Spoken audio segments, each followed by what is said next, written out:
Good morning പ്രിയപ്പെട്ട കുട്ടികളെ. നമ്മൾ കഴിഞ്ഞ ദിവസം പറഞ്ഞിരുന്നത് നിങ്ങൾക്കറിയാം, ഫുഡ് മൈക്രോബയോളജിയുമായി റിലേറ്റഡ് ആയിട്ടുള്ള ഒരു വലിയ ടോപ്പിക്കായിരുന്നു.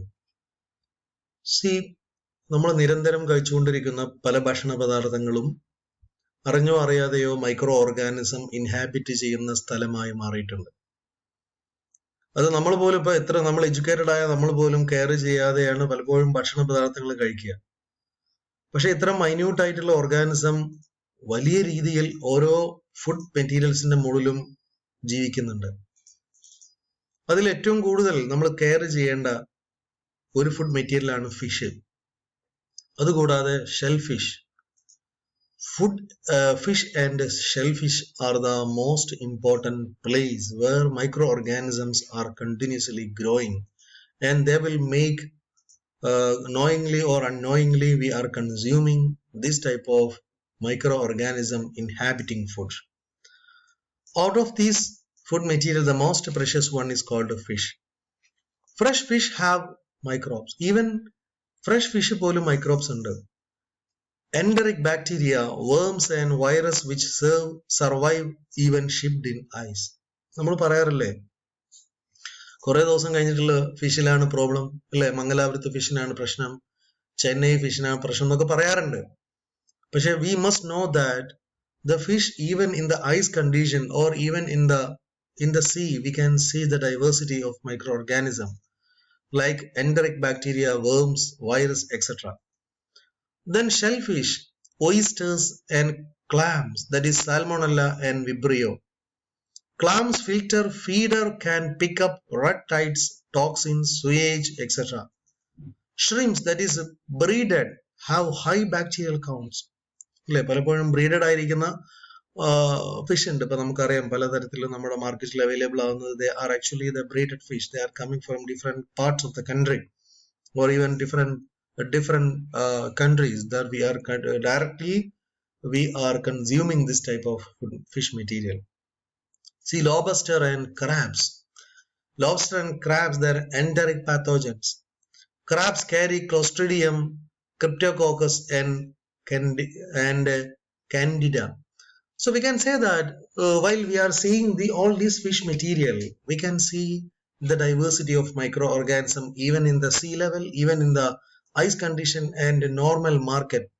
So the market is the most important place where thousands of microorganisms are living. But before that is in the case of sea level or also in the ice level, ice, that is they are preserving in the ice, we can see different type of microorganism. That is why the microorganism on the fish is very, very important. See, another important thing, as we are already mentioned in the milk microflora, even actually we are discussing this topic in the food microflora or food microorganism in the food. We are discussing the microorganism in the milk also, since milk is a food item. Breeding cattle for high milk production have large udders and easily admit bacteria. Get rid of one first few squirts which can have 15,000 bacteria per ml. See, the breeding cattle, നമുക്കറിയാലോ, നമ്മുടെ നാട്ടിൽ സുനന്ദിനി എന്ന് പറയുന്ന പശു ഉണ്ട്. നമ്മുടെ നാട്ടിൽ പണ്ട് ഒരു നാടൻ പശു ഉണ്ടായത്, അതിന്റെ പാല് 1 ലിറ്റർ ആണ്. പക്ഷെ സുനന്ദിനി പശുവിന് 10 ലിറ്റർ പാല് കിട്ടും. See, such type of cattle, that is the breeded cattle, that will make problem even in the presence of different type of bacteria. ബാക്ടീരിയയുടെ പ്രസൻസ് ഏറ്റവും കൂടുതൽ ഉണ്ടാവുന്നത് ഇങ്ങനെയുള്ള ബ്രീഡഡ് കാറ്റിലാണ്. സോ റിമെമ്പർ ദി ബ്രീഡഡ് കാറ്റിൽ milk. Mostly Staphylococcus, Micrococcus, Pseudomonas, etc. are the most important microorganism. Then hand milking, E. coli and Acinetobacter. Diseased cattle can transmit Mycobacterium bovis, Brucella, TB, etc. Milk is sold by Streptococcus, Lactobacillus, etc. So, ഞാൻ പറഞ്ഞു വന്നത്, these microorganisms are present in the breeded milk than normal milk or that normal cattle. So the breeded cattle milk is most dangerous. We are consuming daily breeder cattle milk, that is Milma milk, is actually the milk that is derived from breeder cattle. So we can't satisfy the entire population with normal cattle. So നമ്മുടെ നാട്ടിലൊക്കെ ഈ നാടൻ പശു ഉണ്ടായതിന്റെ കാരണം എന്ന് വെച്ചാൽ എല്ലാ ആൾക്കാരുടെയും വീട്ടിൽ പണ്ട് പശു ഉണ്ടായിരുന്നു, തൊഴുത്തുണ്ടായിരുന്നു, കൃഷി ഉണ്ടായിരുന്നു. ഇതൊന്നും ഇല്ലല്ലോ. നമ്മൾ ചാണകം കാണുമ്പോൾ ഇതെന്താ എന്ന് ചോദിക്കുന്ന മലയാളിയായി മാറിയിട്ടുണ്ട്. പക്ഷെ നിരന്തരം ഓരോ വീടുകളിലും പണ്ട് മുറ്റത്ത്, നമുക്കറിയാം, അപ്പൊ നിങ്ങളെ വീട്ടിൽ ഇപ്പോഴും ചില കുട്ടികൾ വീട്ടിലുണ്ടാവും, വീട്ടിന്റെ മുറ്റത്ത് നമ്മൾ ചാണകം തളിക്കുമായിരുന്നു. ചാണകം തളിക്കുന്നതിന് വളരെ പ്രധാനപ്പെട്ട ഒരു പ്രോസസ് ഉണ്ട്. ചാണകം തളിക്കുമ്പോൾ അവിടുത്തെ മൈക്രോ ഓർഗാനിസം അല്ലെങ്കിൽ അവിടെയുള്ള മറ്റു തരത്തിലുള്ള പലതും എന്ത് ചെയ്യും, അവിടെ മണ്ണിനടിയിൽ കിടക്കും. ഇപ്പൊ നെല്ലൊക്കെ കൊയ്ത് കഴിഞ്ഞാൽ നമ്മൾ ചാണകം തളിച്ച മുറ്റത്താണ് ഇടുക. എന്തുകൊണ്ടാണ്? ഉറുമ്പ് വരാതിരിക്കാനാണ്. കാരണം ചാണകത്തിന്റെ ഉള്ളിൽ ഒരു വളരെ പ്രധാനപ്പെട്ട ഇത്തരത്തിലുള്ള ഓർഗാനിസത്തിനെ കൊല്ലുവാനുള്ള വളരെ പ്രധാനപ്പെട്ട ഒരു മരുന്നുണ്ടായിരുന്നു. നമ്മുടെ വീടിന്റെ മുന്നിൽ നടുത്തളത്തിൽ ഒരു തുളസിത്തറ ഉണ്ടായിരുന്നു. ഇങ്ങനെ lot of microorganism repelling plants and things are there, but nowadays we are really forgetting such type of culture in our society. That's why the diversity of microorganisms are increasing. ഞാനിവിടെ പറഞ്ഞത് പാല് നമ്മുടെ പുതിയ കാലഘട്ടത്തിൽ ബ്രീഡഡ് മിൽക്ക് എന്ന് പറയുന്ന കൺസെപ്റ്റിലോട്ട് വരുമ്പം ഒരുപാട് മൈക്രോ ഓർഗാനിസം അതിന്റെ മുകളിൽ ഉണ്ട് എന്നുള്ളത് should remember. See, another important thing, പലപ്പോഴും പരീക്ഷയ്ക്ക് 1 മാർക്ക് ആയിട്ട് ചോദിക്കുന്ന ഒരു ക്വസ്റ്റൻ ആണ്, വാട്ട് ഈസ് പ്രോബയോട്ടിക്സ്? പ്രോബയോട്ടിക്സ് എന്താണ്? It is a concentrated supplement of beneficial live cells of bacteria, friendly bacteria culture taken orally, intended to improve our health by promoting our body's natural immunity and improving digestion system. Probiotics ഒന്നും ഒന്നുമില്ല, ചില micro ഓർഗാനിസത്തിന്റെ ചില പീസുകൾ നമ്മൾ കഴിക്കുന്ന ഫുഡിൽ എടുത്തിടുന്നു. നമ്മളിപ്പോ ചോറ് കഴിക്കുന്ന സമയത്ത് കുറച്ച് സാലഡ് ഇടുന്നത് പോലെ തന്നെ we have to say that some of the important microorganism, that the piece of microorganism that are putting into the food material.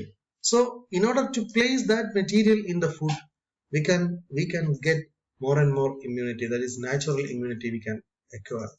So natural ആയിട്ട് immunity കിട്ടാൻ വേണ്ടിയിട്ട് ബാക്ടീരിയൽ സെല്ലിന്റെ ഏതെങ്കിലും ഒരു ഭാഗം ഒരു ഫുഡിലേക്ക് ഇടുന്ന പ്രോസസ്സിന്റെ അല്ലെങ്കിൽ ആ പ്രോഗ്രാമിനെയാണ് പ്രോബയോട്ടിക്, അല്ലെങ്കിൽ അതിനെയാണ് നമ്മൾ പ്രോബയോട്ടിക്സ് എന്ന് പറയുന്നത്. ദി എക്സാമ്പിൾസ് ഓഫ് പ്രോബയോട്ടിക് ഇല്ലേ, സാധാരണ നമ്മൾ കഴിച്ചതാണ് പല പ്രോബയോട്ടിക്, നമ്മൾ തന്നെ ചെറുപ്പത്തിൽ കഴിച്ചിട്ടുണ്ടാവും. Milk baby nowadays is added with lactobacillus acidophilus and bifidus bacteria. Yogurt rich with live bacteria culture such as lactobacillus bulgaricus and streptococcus thermophilus. Then cheese friendly bacteria that is added in cheese is lactobacillus. അല്ലേ, നമുക്ക് നിഡോ നമുക്കറിയാം, then yoghurt അറിയാം. ഇതിന്റെ കൂടെ തന്നെ cheese ഒക്കെ നമ്മൾ പലതരത്തിലുള്ള മൈക്രോ ഓർഗാനിസം അടങ്ങിയതാണ്. അതിനെല്ലാം കൂടി നമ്മൾ പറയുന്ന പേരാണ് കേട്ടോ probiotics. So what is probiotics? Probiotics is nothing but it is a microorganism piece oriented supplement in the food. For example, cheese is a best example, yogurt is an example, nido is an example of probiotics. So we are already consumed all these probiotics, that's why we are more and more immune. Then bad, നമ്മൾ ഇതുവരെ പറഞ്ഞിരിക്കുന്നത് positive ആയിട്ടുള്ള കാര്യങ്ങളാണ്. Then bad, that is undesirable, നമുക്ക് ഒരു തരത്തിലും നമ്മളെ ബോഡിക്ക് ഉൾക്കൊള്ളാൻ കഴിയാത്ത ആളുകൾ ആരൊക്കെയാണ് അല്ലെ? തക്കാളിയിൽ നിരന്തരമായിട്ട് മൈക്രോ ഓർഗാനിസംസ് ഉണ്ട്. ഫുഡ്ബോൺ disease is a disease caused by consumption of contaminate during various stage of handling between production and consumption by many pathogenic microorganisms, bacteria, molds and virus. Different type of microorganism, they are coming in our body while we are preparing food. നമ്മൾ ഭക്ഷണ പദാർത്ഥങ്ങൾ ഉണ്ടാക്കുന്ന സമയത്ത് പലതരത്തിലുള്ള micro ഓർഗാനിസവും നമ്മുടെ ബോഡിയിൽ കയറാറുണ്ട്. അങ്ങനെ നമ്മുടെ ബോഡിയിൽ കയറുന്ന മൈക്രോ ഓർഗാനിസം ഉണ്ടാക്കുന്ന ഡിസീസിന്റെ diversity is enormous. Large number of disease are producing this type of micro organism. Then what about food spoilage? Is a condition of contaminate food due to the growth of microorganism. The action of microbial heat stabilize enzyme. അല്ലെ, food spoilage എന്ന് പറഞ്ഞാല് നമ്മുടെ ചില പ്ലാന്റിൽ അല്ലെങ്കിൽ ഈ പറയുന്ന ഭക്ഷ്യപദാർത്ഥങ്ങളിൽ food micro organism കേടുവരുത്തുന്ന പ്രോഗ്രാമിനെയാണ് നമ്മൾ ഫുഡ് സ്പോയിലേജ് എന്ന് പറയുന്നത്. അല്ലെ? പലപ്പോഴും നമ്മൾ ചൂടാക്കി കഴിക്കുമ്പോൾ ഉണ്ടാകുന്ന ഒരു ഗുണം അത് മൈക്രോ ഓർഗാനിസത്തിന് സ്പോയിലേജ് ആവും എന്നുള്ളതാണ്. അപ്പൊ ചില ആൾക്കാർ ചോദിക്കാണ്ട് സാർ ആ മൈക്രോ ഓർഗാനിസം അവിടെ തന്നെ ഉണ്ടാവില്ലേ? ഇപ്പൊ ഡീനാച്ചർ ചെയ്ത് കഴിഞ്ഞാൽ, ചൂടാക്കി കഴിഞ്ഞാൽ സ്വാഭാവികമായിട്ടും ഡീനാച്ചേർഡ് ആവും. ഡീനാച്ചേർഡ് ആയിരിക്കുന്ന മൈക്രോ ഓർഗാനിസം ഫുഡിലുണ്ടെങ്കിൽ യാതൊരു പ്രോബ്ലം ഇല്ല കേട്ടോ. Spoilage lead to wastage of food and economic loss. Spoilage എന്താ സംഭവിക്കുക? അല്ലെ, തക്കാളിയിൽ മുഴുവനും മൈക്രോ ഓർഗാനിസം വന്നു കഴിഞ്ഞാൽ തക്കാളി നശിച്ചു പോകുക മാത്രമല്ല, വലിയ തരത്തിൽ എക്കണോമിക് ലോസ് ഉണ്ടാവുകയും കൂടി ചെയ്യും. So spoilage lead to wastage of food and economic loss. വലിയ തരത്തിൽ നമുക്ക് എക്കണോമിക് ലോസ് ഉണ്ടാവും. Then what are the important factors which influence microorganism in food? എന്തൊക്കെ ഫാക്ടേഴ്സ് ആണ് ഭക്ഷണത്തിലെ ഈ മൈക്രോ ഓർഗാനിസം വരാൻ കാരണം? ഇൻട്രിൻസിക് ഫാക്ടേഴ്സും എക്സെൻട്രിക് ഫാക്ടേഴ്സും ഉണ്ട്. ഫസ്റ്റ് നമ്മൾ ഇൻട്രിൻസിക് ഫാക്ടേഴ്സ് ഏതാണെന്നൊക്കെ നോക്കാം. These are inherent in the food. They include inherent ആണ്, ഫുഡിന്റെ ഉള്ളിലുള്ള ആൾക്കാരാണ്. Hydrogen ion concentration, that is pH, moisture content, nutrient content of the food, antimicrobial substance, biological structures. All these are the intrinsic content. എല്ലാം intrinsic ആയിട്ട് ഭക്ഷണ പദാർത്ഥത്തിൽ തന്നെ micro ഓർഗാനിസത്തിന് എല്ലാ സപ്പോർട്ടും ചെയ്തു കൊടുക്കുന്ന ഒരാളാണ്, ഫേവർ ചെയ്യാൻ കഴിയുന്ന ആൾക്കാരാണ്. എന്താണ് ഹൈഡ്രജൻ അയൺ കോൺസെൻട്രേഷൻ? ഞാൻ കൂടുതലൊന്നും പറയുന്നില്ല, നമുക്കറിയാം pH ന്റെ പ്രസൻസ് ആണ്. Microorganisms, especially yeast and molds and some bacteria, grow within a wide pH range. Example, mold grow between 1.5 to 11, while yeast grow between 1.5 and 8.5. അപ്പോൾ ഇതെല്ലാം pH ന്റെ വാല്യൂ. ഇത് എക്സ്ട്രീം ആസിഡ് ഏതാണ്? ബേസിക് ആണ്. Basic എന്ന് പറഞ്ഞാൽ 7 above ആണ്, 7 below എന്ന് പറഞ്ഞാൽ അസിഡിക് ആണ്, 7 എന്ന് പറഞ്ഞാൽ ന്യൂട്രൽ ആണ്. ഈസ്റ്റ് വളരുന്ന എപ്പോഴാണ്? Between 1.5 to 8.5. ഈ ഒരു റേഞ്ചിൽ, അത് അസിഡിക് ടു ആൽക്കലി വരെ ഏത് റേഞ്ചിലും വളരാം. പക്ഷെ ഇത് എക്സ്ട്രീം ആൽക്കലിയാണ്. So remember these diversity of pH and influence of pH on the growth of micro organism. ഇതാണ് നോർമൽ ആയിട്ടുള്ള ഒരു വാല്യൂ. നിങ്ങൾ ഓർത്ത് വെക്കണം, പലപ്പോഴും പരീക്ഷയ്ക്ക് ഒബ്ജക്റ്റീവ് ആയിട്ട് ചോദിക്കും. ബീഫിന് 5.1 ആണ് അല്ലെ, അത് pH value of some of the food products. Chicken 6.2, milk 6.3. അപ്പൊ ഇതിലൊക്കെ ചീസ്, ഇപ്പൊ നമ്മൾ കൊറോണ വന്ന സമയത്ത് പലതിന്റെയും pH-മായി ബന്ധപ്പെട്ട ഒരു കണക്ക് വന്നിരുന്നു. pH കൂടുതലുള്ളതും കുറവുള്ളതും കഴിച്ചാൽ കൊറോണ വരുന്നൊക്കെ പറഞ്ഞിരുന്നു. എനിവേ നമ്മൾ ഇവിടെ മനസ്സിലാക്കേണ്ടതെന്ന് വെച്ചാൽ പലപ്പോഴും ഈ പറയുന്ന pH മൈക്രോ ഓർഗാനിസത്തിന്റെ ഗ്രോത്തിന് വളരെ ഇമ്പോർട്ടന്റ് ആയിട്ട് ഇൻഫ്ലുവൻസ് ചെയ്യും. അതാണ് കൊറോണ വൈറസും ചില പ്രത്യേക അസിഡിക് കണ്ടീഷനിലോ ആൽക്കലിൻ കണ്ടീഷനിലോ ആണ് വളരെ. So remember that point. Microorganisms that are able to grow in acid environment are called acidophilic microorganisms. These microorganisms are able to grow at pH of around 2. pH 2 പോലും ജീവിക്കുന്ന നന്നായിട്ട്. Yeast and molds grow under acidic condition. Other microorganisms such as Vibrio cholera are sensitive to acid and prefer alkaline condition.